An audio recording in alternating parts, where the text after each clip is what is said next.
Isn't it crazy that it was an idea and now it's a real thing? Yes. It was an idea and now it's a real thing. I had the wildest idea about ideas once. That what if ideas are a life form and the way they manifest in reality is they get into a person's brain and then influence that person to take action to create them. The same way like a parasite will get into a grasshopper's brain, like like those aquatic worms, and they convince the grasshopper to commit suicide so that they could be born. Like weird shit happens with parasites. What if ideas are a life form? Because everything that exists that human beings have created, just think about the fucking immense amount of objects that we've created. All of them came from ideas. Yeah. All of them. Yeah. And we think of this is my idea. I had this idea. But we both know that ideas are very strange. They come to you in the weirdest of ways. It's the reason why people believe in the muse. It's the reason why Pressfield's book, The War of Art, is so good. Yeah. Because when he documents this sort of journey that he goes on every day when he writes, where he summons the muse. Yeah. He does it like, and he is, in his mind, no, it's a real thing. And then starts to write.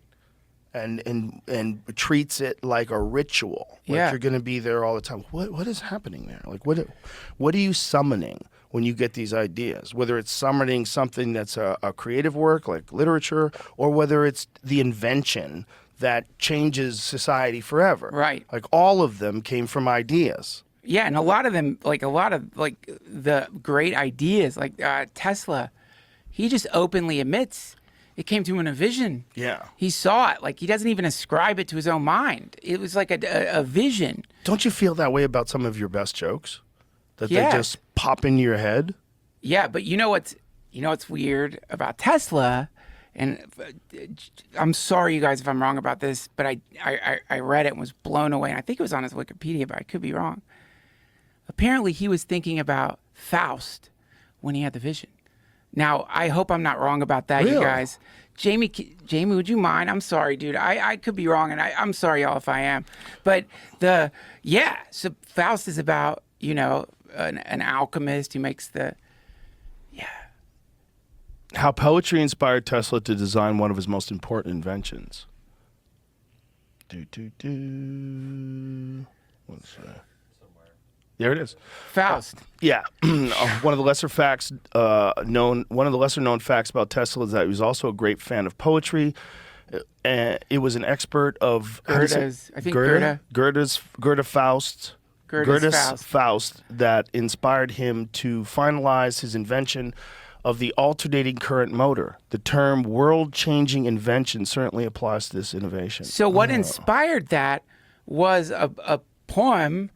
I thought it was a play, a poem about an alchemist selling his soul to the devil. So all of modern technology originated from the inspiration that he derived from a poem about a satanic bargain. Whoa. Isn't that wild? The Faustian bargain. The Faustian bargain was according to the person who invented it, was the inspiration for technology that we are still using today.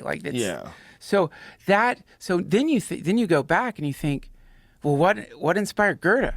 And then you realize it's like this crazy wave of, like, it ripples through time. Like somebody gets a great gets inspired, writes it down. It's beautiful.